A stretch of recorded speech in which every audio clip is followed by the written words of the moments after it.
This is number 5 in the series on lessons from Germany, looking back at the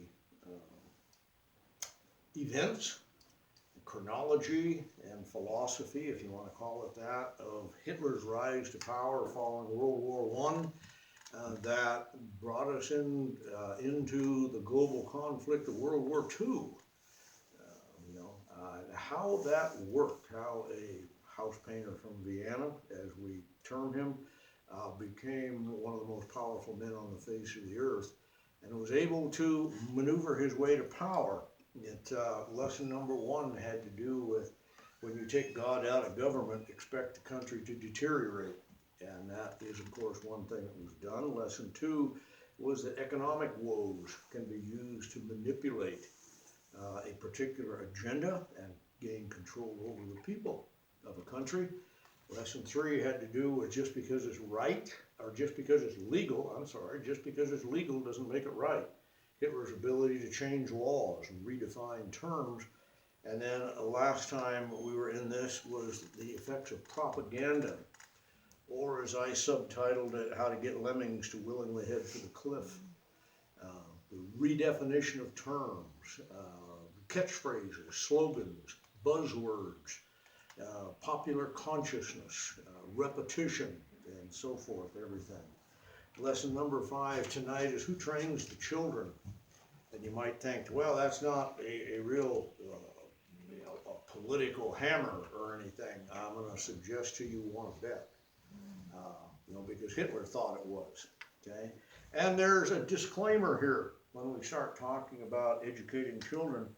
There are several viewpoints within our nation in general, and certainly inside of Christianity in particular, when it comes to providing education and training for the children of our own generation.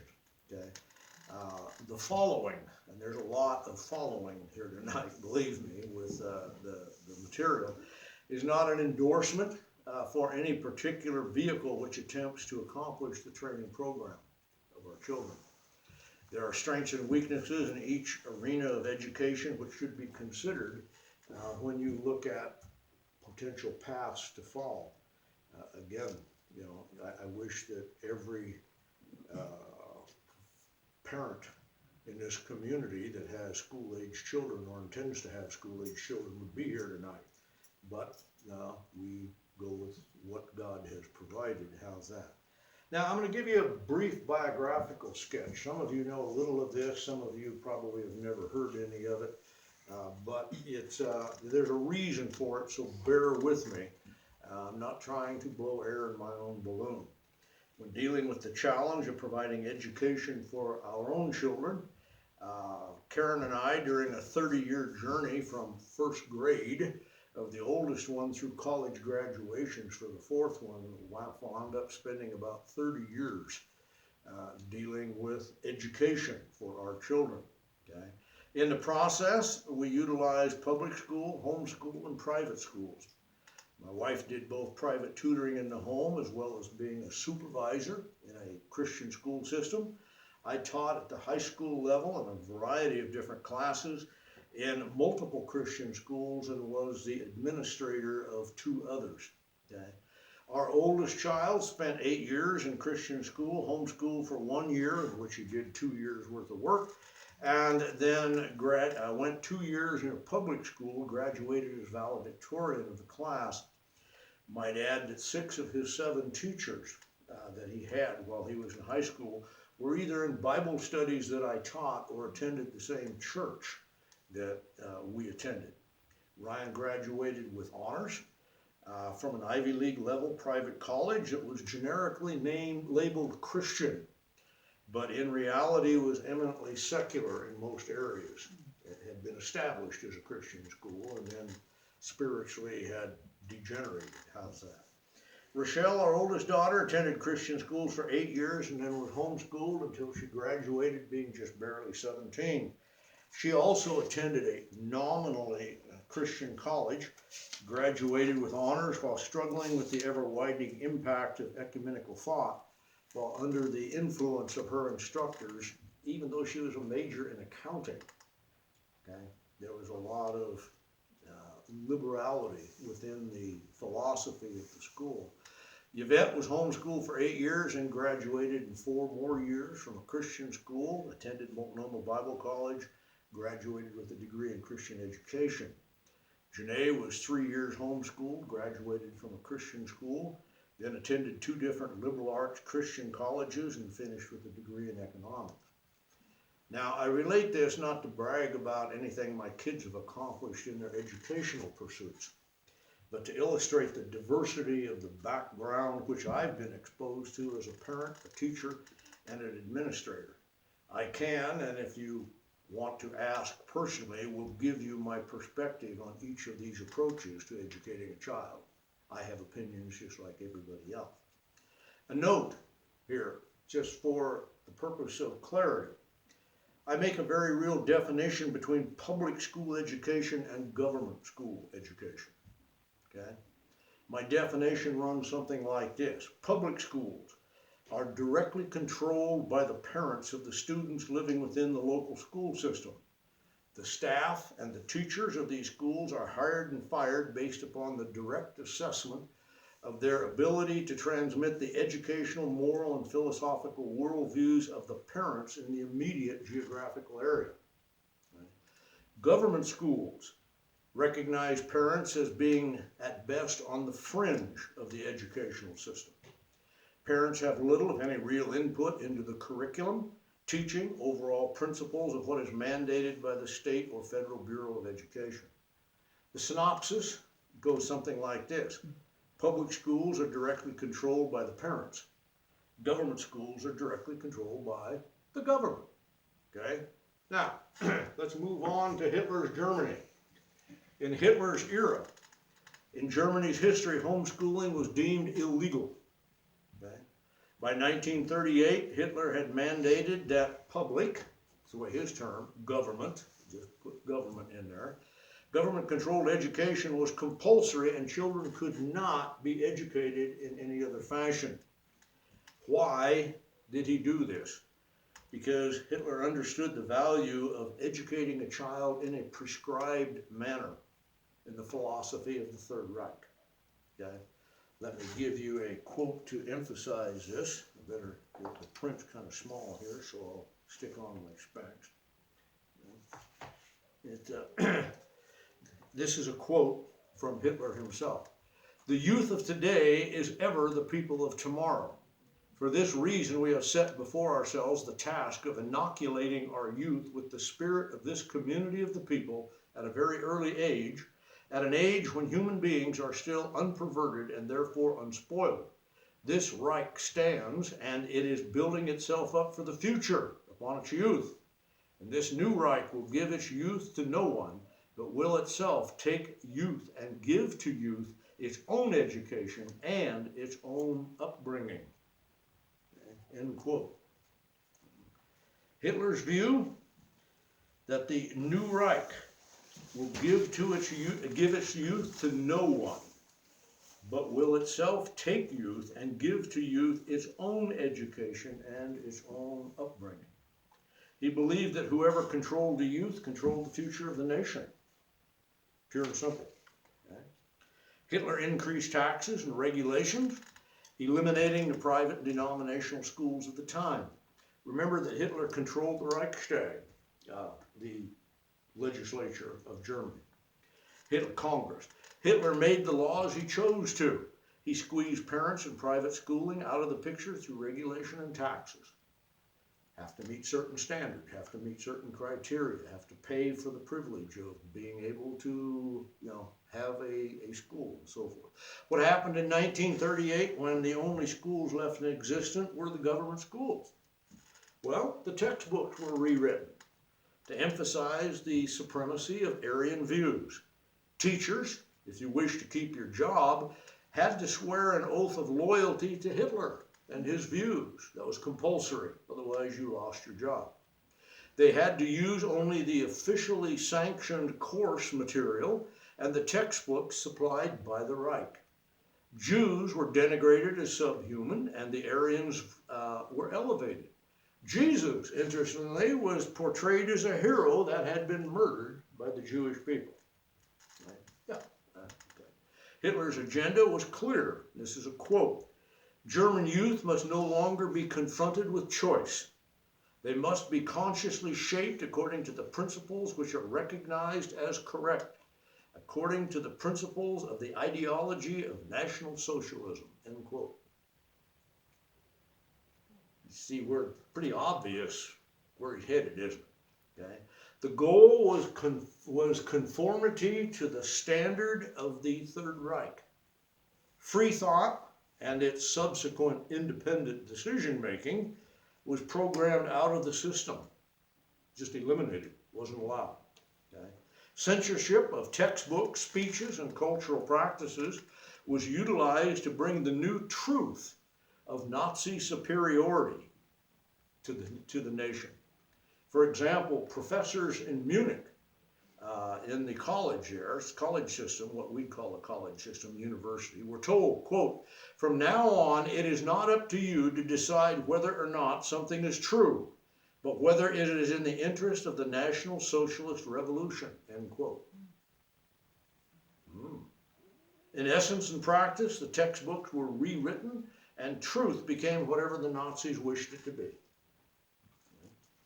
Now, the role of groupthink. I think I lost some of you people earlier when we talked about, in an earlier session, when we talked about groupthink. I'll try to explain it a little bit. Psychology and peer pressure were utilized in Germany to bring conformity of thought and action within the students of Germany. You didn't agree with what the group thought was the right thing, you'd be ridiculed and embarrassed by your classmates and by your teachers and the entire educational system. Agreeing with the group mentality, that's what groupthink is. Agreeing with the group mentality became not only accepted, but important as a goal for students throughout the land. Anyone in disagreement became a social and academic outcast from the mainstream. And after all, what 6, 9, or 13-year-old kid doesn't want to fit in with his friends and classmates? Okay. Interestingly, and with some obvious parallels to our time, the German educational philosophy moved away from facts towards experience. Objective analysis was downplayed and replaced with values clarification. Okay. Sound familiar? Yeah. This was promoted as an exercise in the proper character building for young Germans. Students were encouraged to be independent from the views of their parents and obviously from the church. Okay. Historical views of morality and right and wrong were ridiculed. Parents were punished, even jailed, for attempting to stand against the government system. Even math classes were warped to emphasize the superiority of the right compared to other cultures. True story. Going on today, by the way, if you've been paying attention. Well, math classes today are told we're being more morphing into there are no absolutes even in mathematics. It is a sign of white supremacy and racism to state that 2 and 2 always equals 4. I can't stay up. I mean, I'm sorry. I just can't. I mean, I get lost. Hitler understood the peer pressure influence among youth.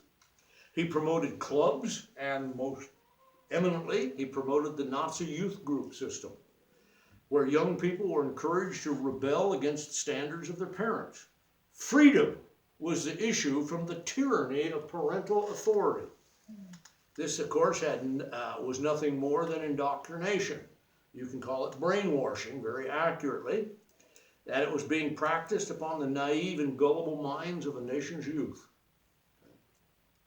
Any dissenting voice would be shouted down by his peers. As the only 7-year-old in the class of 45 kids, and 44 of them are yelling, "Yay, yay!" And you go, "Wait a minute, I don't think so." And you would be shouted down. Okay? Mm-hmm. Yeah.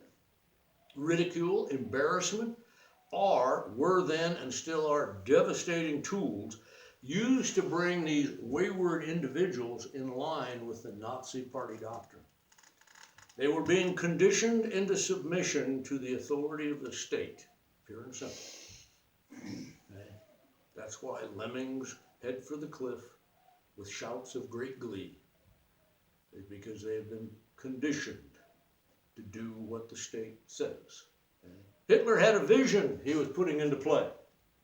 Okay? He was committed to shaping the youth of the country for his own agenda.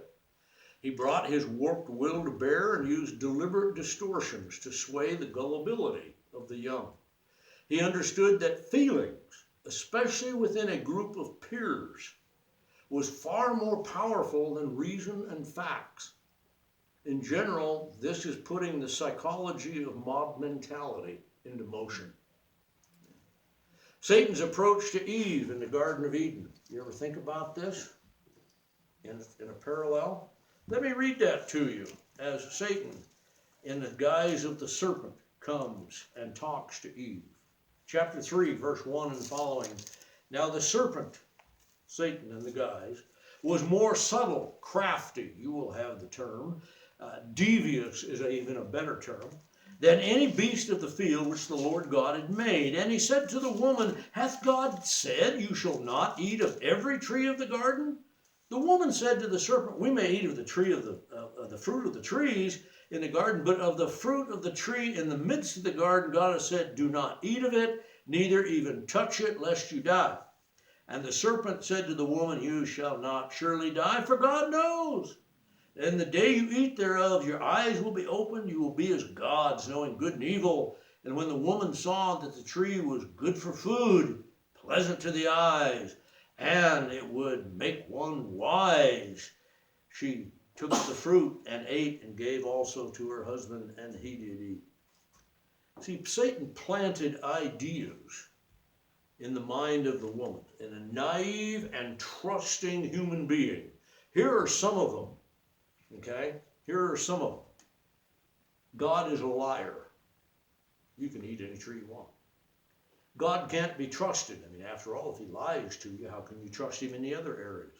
Okay? God is denying you the really good things in life. After all, you know, that's why he's keeping you from eating the best. Rebellion would be a good thing right about now. Okay? Yeah, because you need to stand up for your own rights against the authority of God. Verse 6, by the way, is an open appeal to the senses. Okay? Good for food, good to look at, desired to make one wise, and, by the way, of course, resulted in disaster for the human race, didn't it? How do you feel about this, Eve? How do you feel about God saying you can't do this?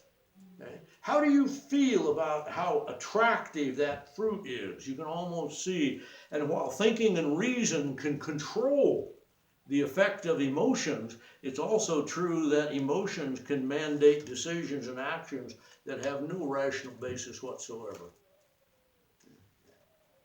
Satan created the picture of a false world, a world where man would call the shots. Hitler created a false world for German youth, and by carefully selecting the curriculum, the teachers, and the philosophies, he would have his agenda served well. It was the Reich's worldview which mattered. History, facts, and reason were subverted to promote the cause. Okay? Interestingly, Hitler introduced numerous new areas of study. Okay? Racial studies and eugenics. Okay? Law and political sciences were tweaked to fit the agenda. After all, when you can make or rewrite the textbooks, you can direct the education of the young. Okay? If the students and teachers didn't conform, there were serious consequences that would result. Repetition of history. This is interesting. For the quarter century following the defeat of the Nazis at the end of World War II, for nearly 3 decades, it was a huge effort to record the history of Hitler's rise to power, the rise and fall of the Third Reich, probably the more well-known of any. Massive amounts of research and books were being written, that followed that research. They were being written. Some of that research is what you're getting in this course, by the way. Hitler wrote this in regards to this whole system that we have here. Boom, boom, boom. Well, that's what I've got. Okay, hopefully I've got the right one. The youth of today is ever the people of tomorrow. For this reason, we have set before ourselves the task of inoculating our youth with the spirit of this community of the people at a very early age. At an age when, did I already read this? I thought I did, yeah. How did I manage to do that? I must have got the wrong one. Hang on a minute. That's not the right one. Okay, better skip that. 1, 3, 10. I don't know. Sorry about that. I'll have to figure that out later on. Somewhere I got the wrong one. All right, well, bear with me. It's so much. Okay. Now, what you would think is that the German nation would heed the lessons of the war, wouldn't you? The lessons that after 25 to 30 years of research and recording of the evilness of the Nazi regime under Hitler, everything that went with it. But in January 2008, the Gorber family in Erbelingen had 6 of their children, those that were currently being homeschooled, taken into custody by the authorities. Why? Because they had refused to send their children to the local public school, which the government had stated was mandatory. Another family in Hamburg, disliking the philosophy of the public school system and wishing to rear their children with a Christian-based education, was fined, and then the father was arrested and jailed for not yielding to the state's compulsory education laws. School officials showed up to forcibly escort the children to school.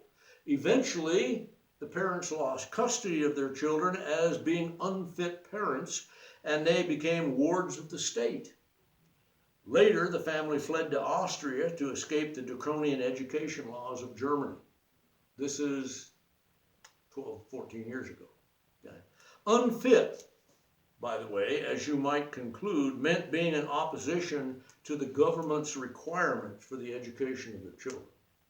That's how they determined what unfit was. The German media presents homeschoolers currently as extreme fundamentalists. That's a euphemistic phrase for religious cult group. Okay? Homeschool education shows academic standards are being maintained by the parents, but the state doesn't care about such facts because there is a loss of control by the government over what the children are exposed to in their worldview. It's not an aspect of education as we think of it. It's an aspect of who's in control. As stated at the beginning, I'm not here to elevate any particular form of schooling as inherently superior. There are still public schools in America, though sadly they're getting fewer all the time, that are doing a good job in providing academic and historically accurate learning to the young people of America. My point is making it compulsory for all students to attend public schools is nothing more than a totalitarian mandate to control the youth and indoctrinate America's young people into a particular point of view. Okay. Let's do, for a few minutes, let's do some educational history in America. Okay? Some of you are familiar with some of this. This country was founded upon the educational belief that the parents had the direct responsibility for upbringing their children. Okay? We get this from passages like Ephesians 6:4. Fathers, provoke not your children to wrath, but bring them up in the nurture and admonition of the Lord. In line with the biblical teaching, the fathers within those families bore the greatest responsibility to rear their children with what we used to call the 3 R's, reading, writing, and arithmetic. Okay? That would subsequently bring them into alignment with the philosophies of not only the Bible, but also such things as the Declaration of Independence and the Constitution of the United States. School boards, noted a little earlier, were established in local communities even before the colonies declared their independence from King George. These school boards were formed for the express purpose of maintaining oversight and control over the educational process. These boards were comprised, for the most part, of the parents of the school-age children within each community. The government had no say-so regarding which teachers were hired or what was included in the curriculum. With the Great Depression era, we'll fast forward to the 1930s, I know it's almost 200-year jump, there was a movement promoted by FDR's administration to move toward socialism, without getting too deep into political science here. Manifested within the educational systems, the teachings of John Dewey became a major emphasis. Dewey was one of the fathers of modern psychology and was a major voice for progressive education and liberalism.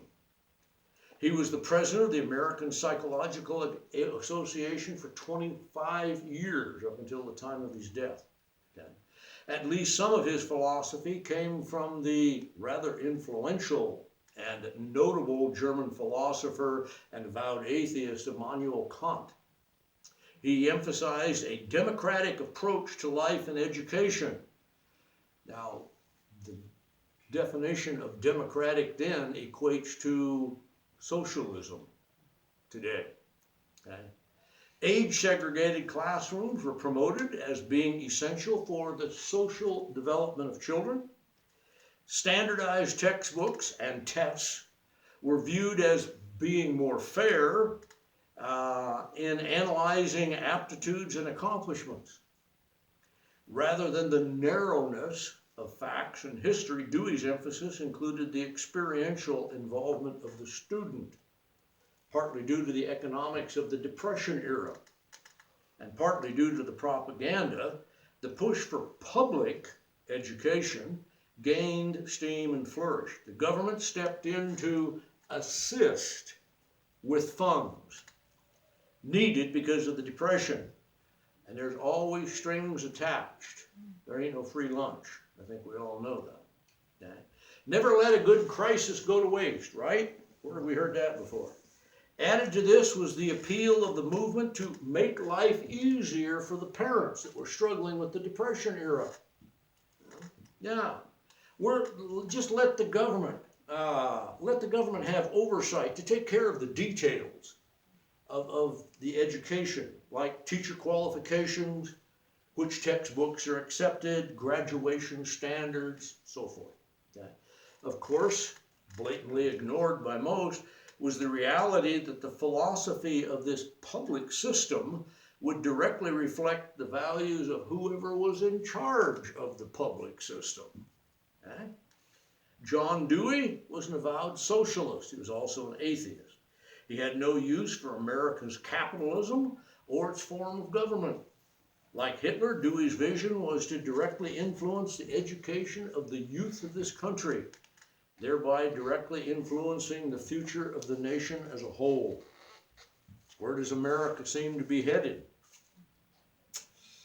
Well, Dr. Chester Pierce of Harvard University, a guy I'd never heard of until I started doing some of this research, in Denver, Colorado, about 30 or 35 years ago, I couldn't get an exact date even though I tried to find it, addressed 2,000 teachers in Denver, Colorado. His comments were and are probably considered extremist by some, at least, I hope so, within the teaching profession, but listen to what he has to say. Now, this is a reputable PhD guy from Harvard University, and this one had better be right, okay? Yeah. Okay. Every child in America who enters school at the age of 5 is mentally ill because he comes to school with allegiance toward our elected officials, toward our founding fathers, toward our institutions, toward the preservation of this form of government. Patriotism, nationalism, sovereignty, all that proves that children are sick because the truly well individual is one who has rejected all those things and is what I would call the true international child of the future, end quote. Now, this is stuff that has been influencing the American educational system now for decades and decades. Okay? It's quite a thing, it really is.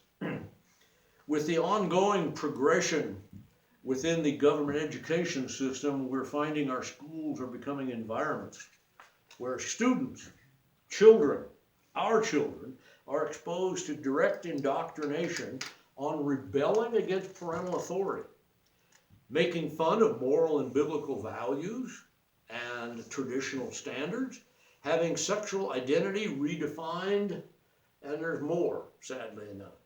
The current educational system calls this values clarification. Look it up, it's there. In direct philosophical opposition to anything even remotely Christian or anything that would be morality based on the Judeo-Christian ethic.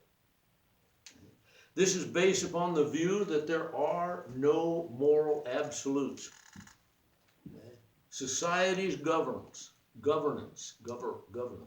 is not dependent upon moral absolutes. That's what here's a few of the items that you might consider, okay, that have been suggested. Personal values should be left up to each student. That means the parent should have no say-so, let alone the teachings of the church. Each student should be able to figure out for themselves what they think has value. Questions and dialogues are framed to enforce the view that there are no absolutes. You want a few of them? Here's a few of them that I have found.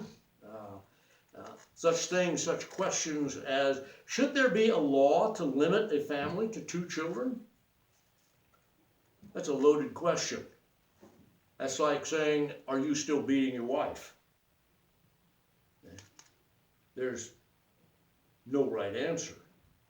Should sex education be taught at the fill-in-the-blank level? High school, junior high, 4th grade? There's some school systems that are now teaching sex education at the kindergarten level.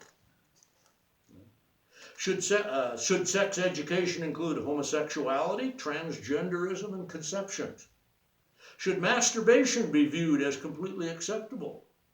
Would you choose different parents if you could? If you don't feel like doing it, why do others view it as wrong when you don't do it? Yeah.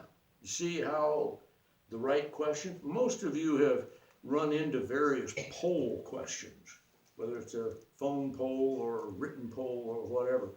How you phrase the questions makes a world of difference, okay? And can flat eliminate some choices that an honest question would allow you to respond to. So, personal values, questions and dialogues. Now, either the result to this point is that old values have been questioned or even removed, or at best the student, especially the younger they are, is completely confused about what's going on. What's right, what's wrong? Should I obey mom and dad or not? It's where do I go from here? What choices do I make? How do I feel about all this stuff? The system and teacher now encourages the child to make up their own values. Make up your own answers based on your own value system. And how do you feel about it? Come to a decision based upon how you feel about how you feel. Now, it might seem like Jabberwocky, but it's not. It's very effective. Then fourthly, the student is now encouraged to stand forth and proudly proclaim his new values. The peers in his classroom will stomp and clap and cheer because those are now shared values with the rest of the peer group. Okay? He's now acclaimed his new freedom, okay, by leaving the umbrella of his parental authority structure and now joining a mob psychology route with his peer group. The child will now act, or at least begin to act, on the values of this new freedom. It's very questionable how much it's actually free. The upshot of it, is the child and student no longer believes he is subject to an outdated value system, i.e. what dad and mom believe, what the church teaches, what the older generation says is right and wrong. He no longer views himself as being under the authority of an antiquated set of values determining what's even right and wrong. Because, you see, there really isn't any right and wrong. And no one, by golly, has any right to tell him there is right and wrong. He's got his own set of values. He's got his own perspective. You see, the system now force feeds the student with whatever value system is chosen to indoctrinate the young with. If you're controlling the input, you know, just like the old computer term, GIGO, garbage in, garbage out. You can program them any way you want to. Humanism, socialism, sexual identity crisis, homosexuality, abortion, euthanasia, pick one, pick 5, pick 20. Okay? Whatever the controlling system wants to shove into the gullet of the young. The individual will be submerged in group values because that's what the whole group accepts. Yay! And so everybody gets on board because, I mean, hey, listen, groupthink, you know, becomes the norm, controlled by those in charge. There is a new normal. Nobody at a young age is very likely to stand up when it's 20 to 1, 40 to 1, 100 to 1. On top of that, that's what the textbooks say, and that's what the teachers say. Pretty tough stuff. Oh, just a few notes, by the way, on the sexualization thing. In 2009, the parents of school children in Alameda, everybody knows where Alameda is, right? Close to San Francisco, think Bay Area. Were informed by the school board that a new curriculum, this is 2009, this is just a little over 10 years ago, that a new curriculum which included compulsory classes on lesbian, gay, bisexual, and transgender sexual identities would be taught down to the kindergarten 5-year-old level. Mandatory attendance was stated by the school's attorneys as legally binding. Parent objections were ignored. First Amendment rights were blatantly dispensed with out of hand and just dismissed. Why bring such a thing? Let's skip the obnoxious part. Why would you just bring such a thing to young grade school children? In a nutshell, the groups which call themselves progressive wish to bend the moral of the direction of the nation into alignment with their own warped and perverted perspective. Listen to Tammy Bruce. Tammy was a one-time president of the Los Angeles chapter of the National Organization for Women and a first-hand witness, okay, of the liberal social agenda that's involved here. This is what she has written. Today's gay activists have carried the campaign a step further, invading children's lives by wrapping themselves in the banner of, ready for it, tolerance. It is literally the equivalent of the wolf coming to your door dressed as your grandmother. The radicals in control of the gay establishment want children in their world of moral decay, lack of restraint, and moral relativism. Why? How better to truly belong to the majority, when you're really on the fringe, than by taking possession of the next generation? By targeting children, you can start indoctrinating the next generation with the false construct that gay people deserve special treatment and special laws. How else can the gay establishment actually get society to believe, borrowing from George Orwell, that gay people are indeed more equal than others? Orwell, of course, is famous for stating that the pigs were more equal than any other animal on the farm. Of course, the only way to get that idea accepted is to condition people into nihilism that forbids morality and judgment. Okay? Yeah. You have to condition the masses. Tammy Bruce believes this is an attempt to control the future generations within the country through the term she uses, sexualization. It promotes a normalcy for deviant sexual behavior and sexual promiscuity at all levels of society, including the addiction to pornography, which is now redefined as alternative sexual expression. We talked about terminology and slogans last time. How to have sex without guilt, how to have sex without getting pregnant. All those are part of the curriculum, taught down to kindergarten level. Okay? Rarely do the parents of these children have a clue as to what and how all this is taking place in the government schools across the land.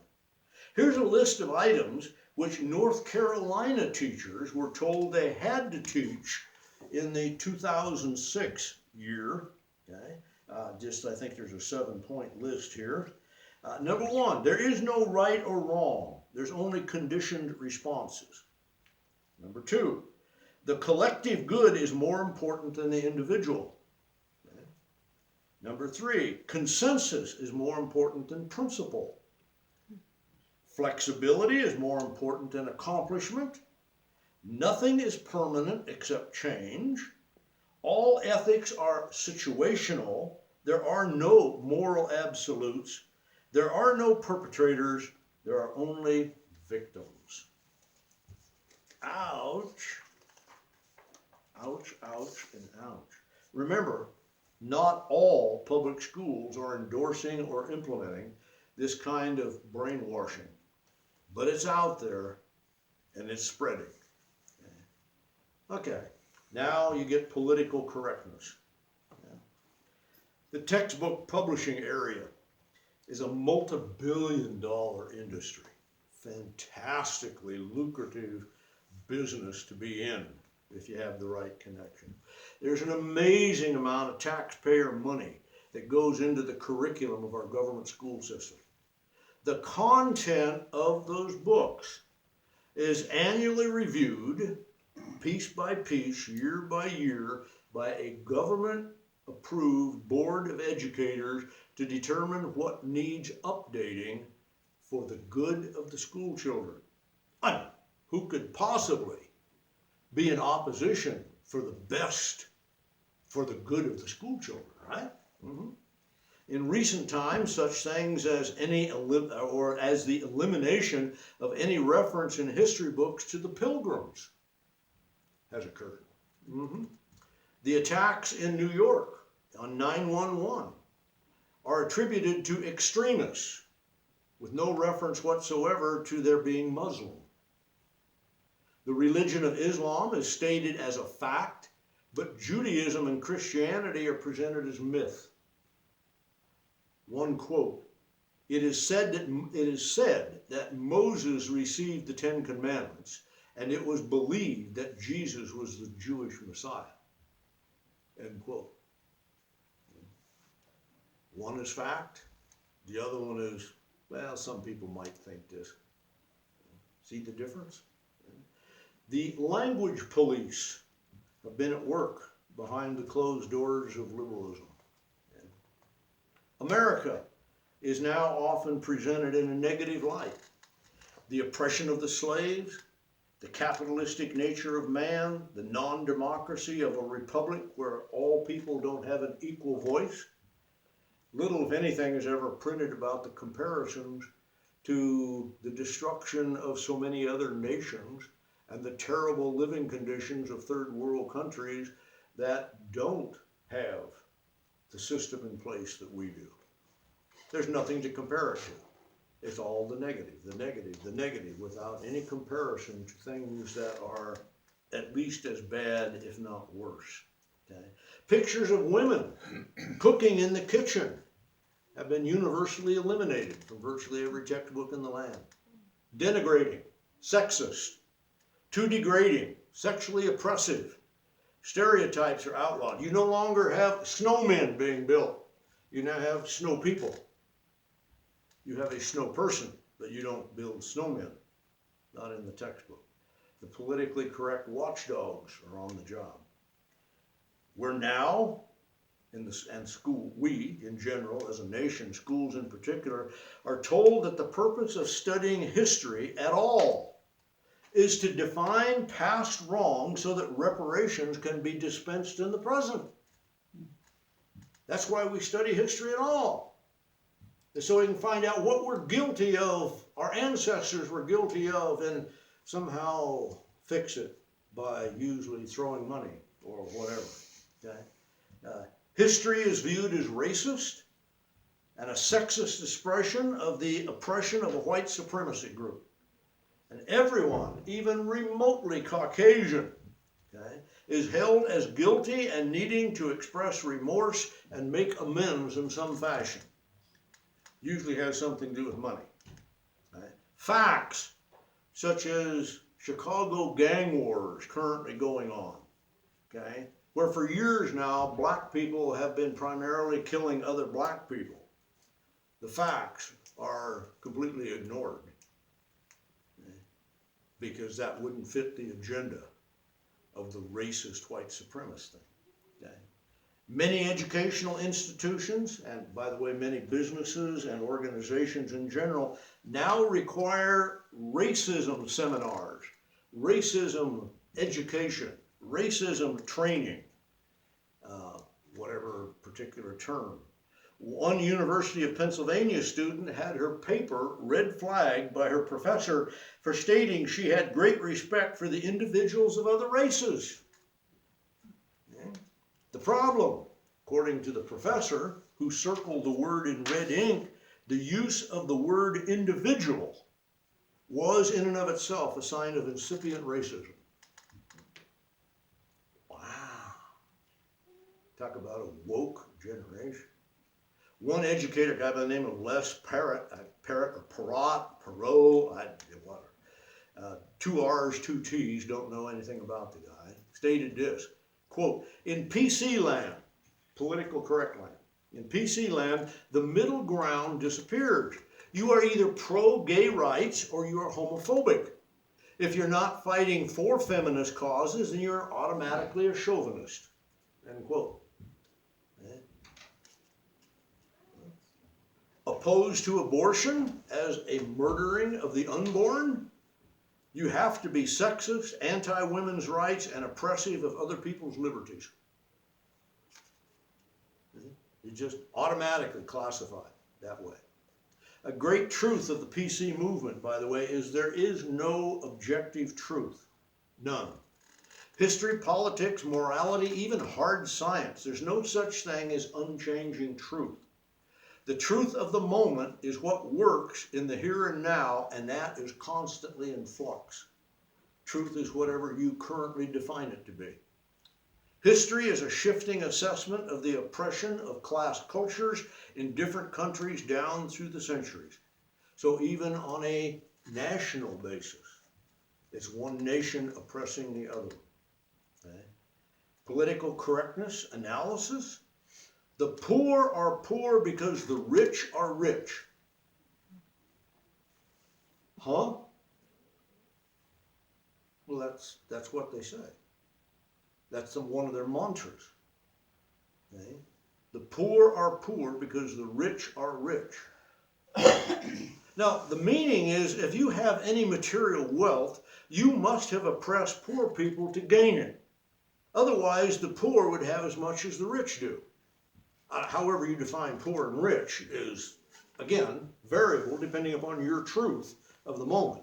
Essentially, anybody that has more than you do is considered to be rich, regardless of how much you have. Therefore, you are the victim, you are the oppressed one, and that person, the one who has more than you do, okay, is obviously the rich oppressor. Okay? So the moral of the story, don't tell anybody how many fishing poles you got. Okay? Because somebody with fewer fishing poles is going to demand that they have an equal amount as everybody else, or as the pigs on the farm, even more, because of their particular circumstances. Few, if any, of the ones, by the way, chanting this mantra are giving away their own personal resources to welfare recipients. Have you noticed? Bernie Sanders, for instance, owns 3 homes, each worth more and one much more than $1 million. Hillary Clinton, Barack Obama, Nancy Pelosi, Chuck Schumer, all are multimillionaires. And expect them to stay that way, even while calling for the financial equality of all people. Sounds good politically, doesn't it? The poor, from the political correctness viewpoint, are victims by default. If you're poor, you're a victim. That makes the rich, however you define that, as oppressors. Nationally, the high standard of living in capitalistic countries like our own is seen as proof that we have been guilty of oppressing poor countries. Just by default, we're rich because they're poor. You know, whoa, yeah. Now, hard work, things like that, don't factor that. See, Hitler's control of Germany's educational system, well, he rewrote major portions of history in order to promote the victimhood of Germany. That's why Germany was defeated in World War I. It was a victim of the Jews. It was a victim, and they came to power on the sympathy of the German people because they thought that sounded pretty good. Okay? True? True? Well, sure. If you can rewrite the history books, and if you can decide what's true and what isn't, you can make anything the truth of the current educational system, can't you? And then you get to educate the next generation with your new truth. Now, when I was a kid growing up, they called that brainwashing. But that's not a politically correct term anymore. Pardon the pun. All right, let's see if I can find the right quote here again for these new truths. Bum, bum, bum. Here we go. Here's a random list. Here's in the middle. It says, Lutzer writes this. This was Ern Lutzer. Now we can better understand why the PC movement believes that history can be rewritten to accommodate the wishes of oppressed minorities. History cannot be considered in any sense an objective study of the past along with a sincere attempt to interpret its causes and effects. Rather, history is a weapon to be used for whatever purposes seem appropriate for those who are oppressed. It can be molded into whatever shape best suits the liberal agenda. End quote. It's a tough thing. So what's going on in our school systems today? Here's a few things that have been happening in the last 20 years or so, some of which has been going, again, this isn't universal. It's not in every school. It's not in every school district. But these items are becoming more prevalent, more widely accepted due to the influence of a mighty and wealthy government education system, which for the most part endorses things like I'm going to read to you as well. Okay? Some schools use textbooks that favor Islam and denigrate Christianity. Some college administrators or professors would not allow students to give pro-American speeches on campus after the 9/11 attacks in 2001, telling the students that, in fact, America was guilty of being the aggressor. On these campuses, the American flag was spoken of as divisive and not to be honored. Another item, Marxist ideology often dominates college classrooms. Oh, my goodness sakes. This was getting to be obvious when I was in college in the 60s. It was going that direction. Okay? Some of the stuff that my kids had to put up with when they went through college in the 90s and the 2000s, I found just unbelievable. And campaigned against it and got thrown out of a couple of dean's offices and a couple other things, so for what it's worth.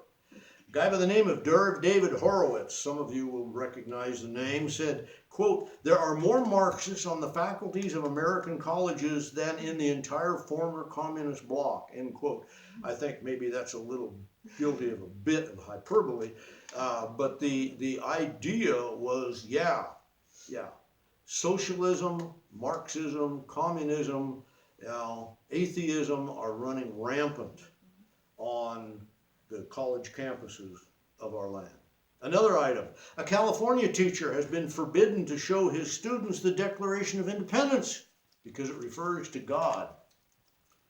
In fact, according to one judge, the Constitution itself was deemed unconstitutional. I haven't researched that. I've got the reference here. I'm going to work on it. I didn't have the time to look at it. But judges can be very liberal too, right? Okay. One more thing. In many schools, the family is redefined as a unit of two or more persons related by birth or by choice, who may or may not live together, who try to meet each other's needs and share common goals and interests. Wow. When I was a teenager, we'd have called that pretty loosey-goosey. That really is. I mean, wow, isn't that something? Let me give you a pastoral plea as we come to the last portion here, okay? Especially to parents that might be in the future, grandparents, aunts, uncles, anybody that knows kids, but especially perhaps the parents. Take charge of your children's education, okay? Research what the different options are, the strengths, weaknesses, availability, support groups, financial costs, so forth. Assess as objectively as possible what the needs are of your child or children and their learning aptitudes and the different methods of teaching them. There are different learning aptitudes. We call them visual, audio, or kinesthetic for the most part in current educational fields. Okay, I had 3 that were visual and 1 that's kinesthetic. Okay.